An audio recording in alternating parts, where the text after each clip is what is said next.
look, for me, this is the third winter. I came into crypto at the end of 2013, beginning of 2014.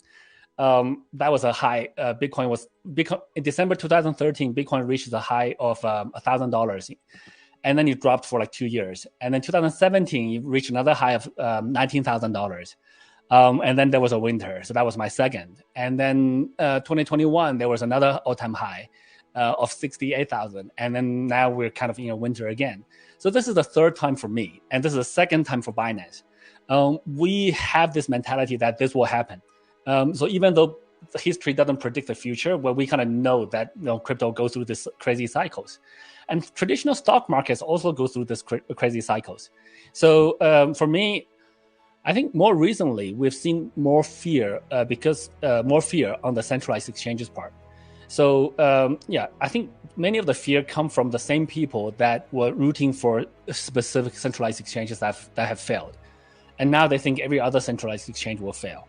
But understand that businesses are different. Even businesses in the same industry are different. So just because one restaurant fails doesn't mean another restaurant is destined to fail. So and there are good managers and bad managers in businesses. So we're seeing that happening.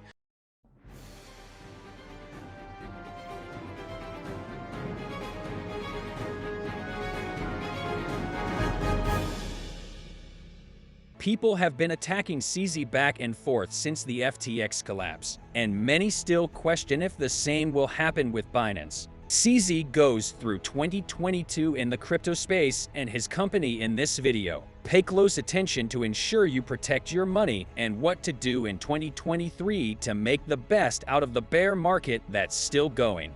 Yeah, I think 2022 has definitely been what you call a dynamic year. A lot of bad things happened. There's Terra, Luna, UST, and then there's FTX. There's a bunch of other collateral damage, Three Arrows, Genesis, Voyager, etc. So there's a lot of failures. There's a lot of shakeouts.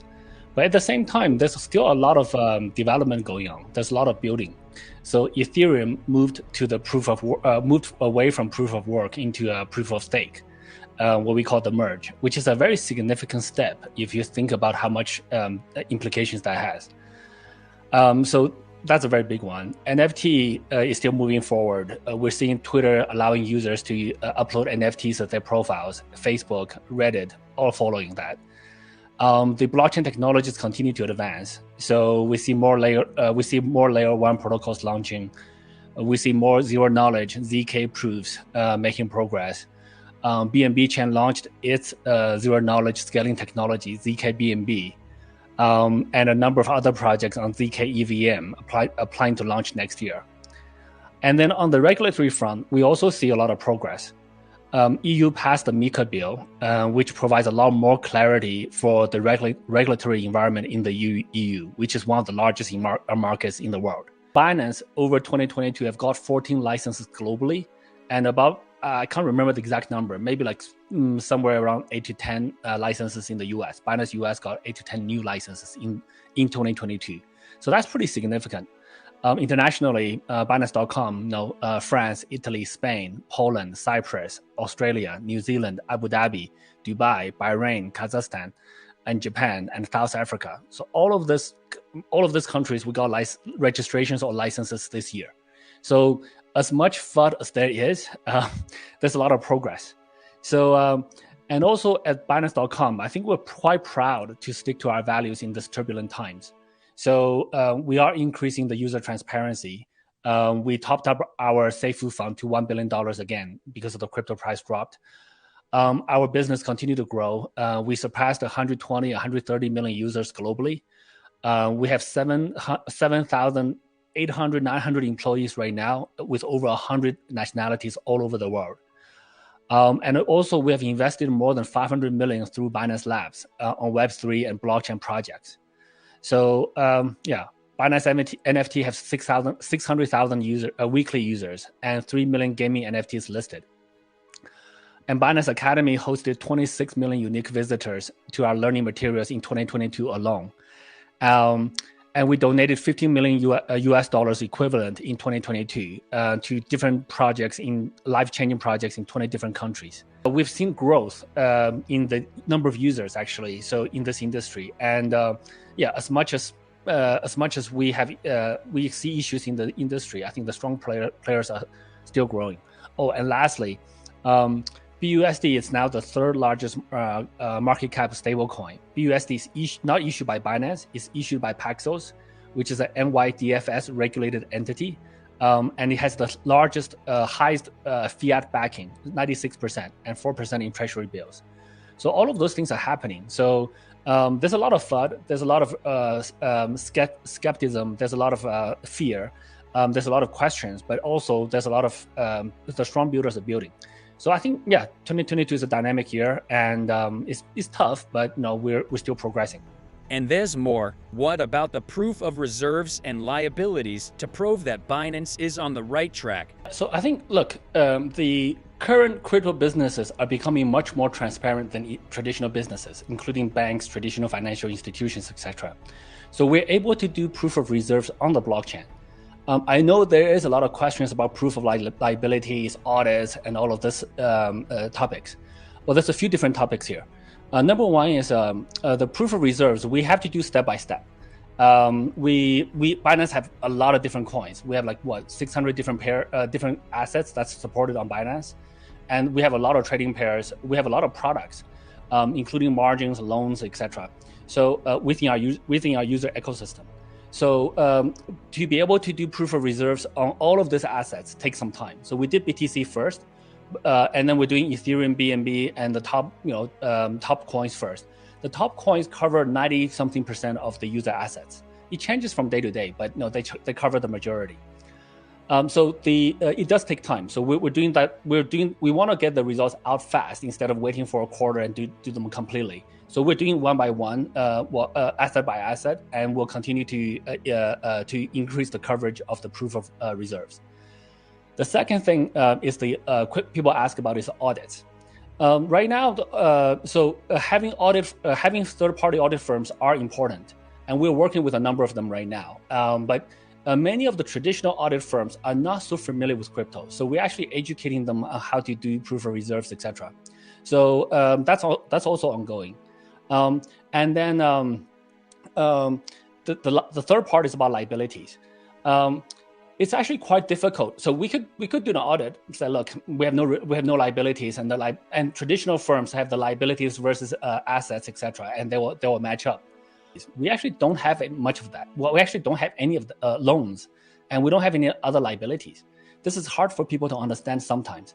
But whereas though in other parts of the world, many businesses do not have loans to begin with, and they are always profitable. So we ran a very simple business. So one of the reasons I believe that I was not successful in Web 2 is, the Web 2 world, most of the companies go for size, and they burn cash to get to size. So they raise VC money round after round, and they burn through those money to get to size. And then they worry about business model, like how do you make revenue? Some businesses made it. Google, Facebook, Amazon. Amazon first turned a profit 9 years after funding, and 7 years after going public. I'm not very comfortable with those type of business models. And another example, Uber. Even today, I believe Uber has never made a profit. So as big as Uber and as valuable as Uber is, they just never turn a profit. For me, I'm not very comfortable with those kind of business models. I actually much prefer simpler business models where you always have a profit and you always self-sustain. We are in communications with almost every regulatory agency in the world, well, actually, at least the top ones. So, we also, in the last year, we hired many people from those regulatory agencies. This include, actually many law enforcement agencies too, including Europol, Interpol, IRS, CIA, FBI, etc. So, also, we actually have a complaint from many regulatory agencies or law enforcement agencies all around the world.